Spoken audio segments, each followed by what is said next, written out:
조갑제 TV 시청자 여러분 안녕하십니까. 2018년 12월 18일 오전 7시 22분입니다. 방금 유엔 총회가 북한 인권 결의안을 통과시켰습니다. 이 컨센서스 방식으로 통과시켰는데 이는 표결해보았자 압도적으로 채택될 것이 뻔하다 해서 표결 없이 통과시키는 것을 말합니다. 만장일치와는 다르지만은 비슷한 개념이라고 볼 수 있습니다. 14년 연속 유엔 총회가 채택했습니다. 2005년 이후 이번 통과는 의미가 있습니다. 김정은이 국제 무대에 나와가지고 비핵화를 주제로 한 협상을 시작을 하니까 북한 인권 문제가 상대적으로 약해졌습니다. 이미지가 약해졌어요. 그럼에도 통과가 되었습니다. 그리고 미국이 유엔의 인권위원회에서 탈퇴를 했습니다. 이것도 상당히 불리하게 작용했습니다. 그러나 통과가 되었습니다. 통과된 내용은 이 북한의 인권 상황을 국제형사재판소에 회부해야 한다. 그리고 책임자를 처벌해야 한다. 이 내용을 유엔 안보리에 넘긴 겁니다. 그럼 유엔 안보리가 이걸 채택한다면은 아마 김정은 일당이 국제형사재판소에서 조사를 받게 되는데 그럴 가능성은 현재로는 좀 약합니다. 왜냐하면 중국, 러시아가 거부권을 행사할 수 있고 그런 강경한 조치를 현재 반대하고 있기 때문입니다. 마침 오늘 미국에서 오토 윈비어라고 하면 오토 원비어입니다. 원비어는 미국의 대학생인데 북한에 갔다가 불법 응유가 돼가지고 몸을 다 상한 다음에 석방이 되어서 사망한 오토 원비어 가족이 북한을 상대로 한 민사소송에서 징벌적 배상을 주로 하는 11억 달러를 청구를 했습니다. 11억 달러의 손해배상을 청구했습니다. 11억 달러. 이 북한에 납치되었다가 사망한 김동식 씨 가족에게 북한이 3억 달러를 지급해야 한다는 배상 판결이 난 적이 있습니다. 그것보다 더 많은 액수를 청구를 했습니다. 이래저래 오늘은 북한 인권 문제가 세계의 양심에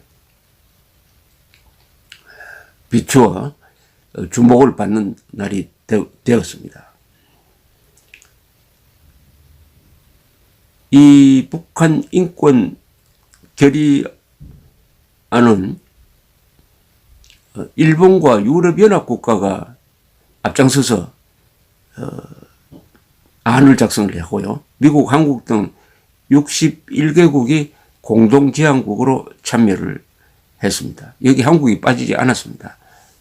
문재인 정권의 성격상 빠지고 싶어 했을지 모르지만은 빠질 수가 없었죠. 북한의 인권 문제는 나치 독일의 인권 탄압, 스탈린의 인권 탄압, 모택동의 인권 탄압과 버금가는 20세기, 21세기 아직도 끝나지 않는 최악의 인권 탄압 국가니까 이렇게 압도적 결의가 가능했던 것입니다. 결의안은 예년과 마찬가지로 북한에서 장기간 지속되고 있는 조직적이고 광범위하며 중대한 인권 유린이 있다고 강력히 규탄한다는 걸 명시를 했습니다.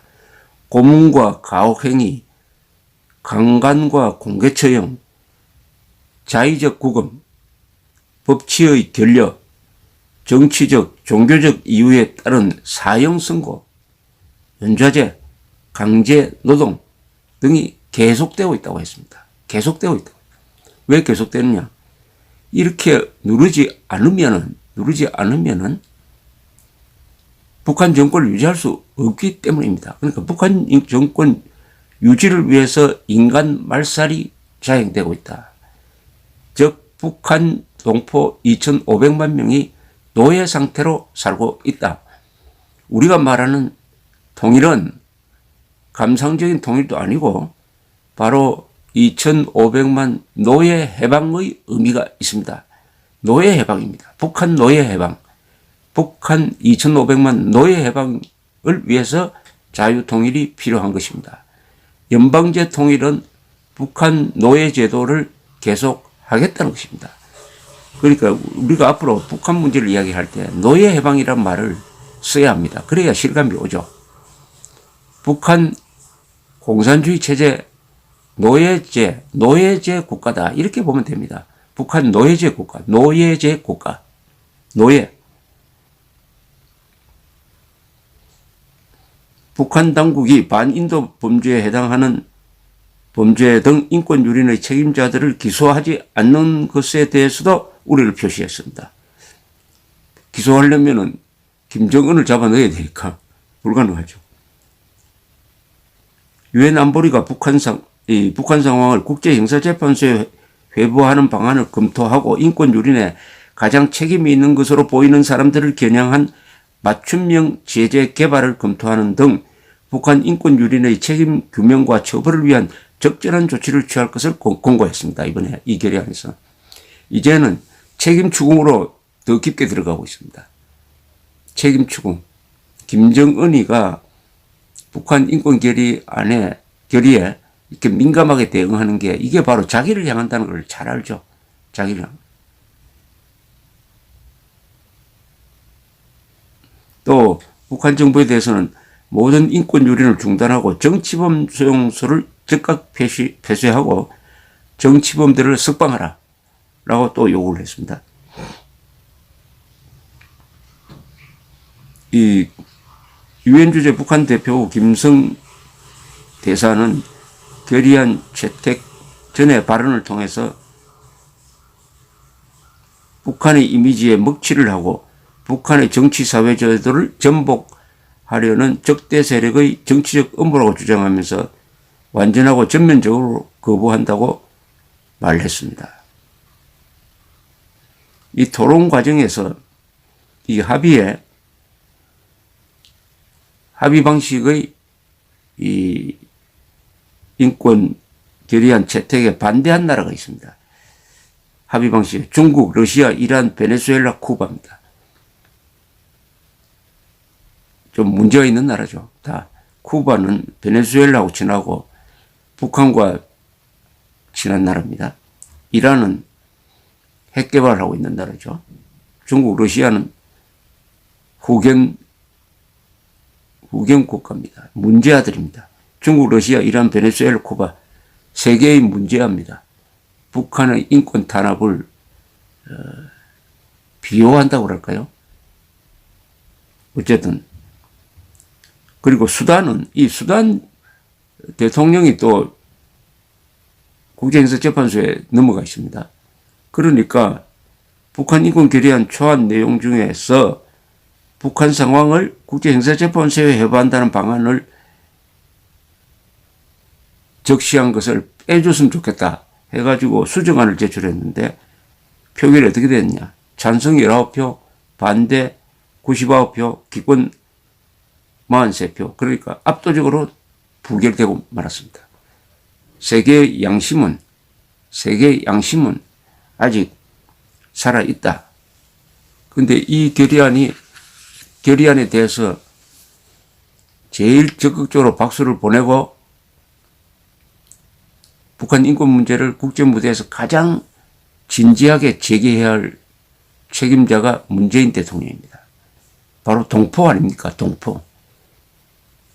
이 정권이 좋아하는 말이 민족입니다. 그러면은 진정한 민족 공조는 뭡니까? 북한 동포, 우리 한민족인 북한 동포와 손잡고 민족 반역자 김정은을 타도하는 거 아닙니까? 그래야 노예 해방하는 것인데 노예 주인인 김정은과 손잡고 자주 통일하자고 합니다. 그리 함으로써 북한의 노예제를 영속시키고 대한민국 국민까지 노예로 만들자고 합니다. 민족 반역자 김정은과 민족 공조하자는 자는 민족 반역자고 그 자가 바로 반인도 범죄자입니다. 반인도 범죄자. 반인도 범죄는 crime against humanity. 거기에 들어가는 것은 집단 학살. 북한에서 일어나고 있는 이런 상황을 반인도 범죄라고 합니다. 반인도 범죄는 정치적 범죄 중에서 가장 악독한 것을 가리킵니다. 반국가 범죄, 반민족 범죄, 테러보다도 더 광범위하고 조직적인 인간 말살을 반인도 범죄라고 합니다. 김정은이가 반인도 범죄자입니다. 반인도 범죄자입니다. 인류의 70억 인류의 적이란 뜻입니다. 그러면 그 김정은과 70억 인류의 양심 사이에서 문재인 대통령은 지금 어느 자리에 서 있습니까? 유엔 결의안이 바로 그 질문을 던지고 있습니다. 감사합니다.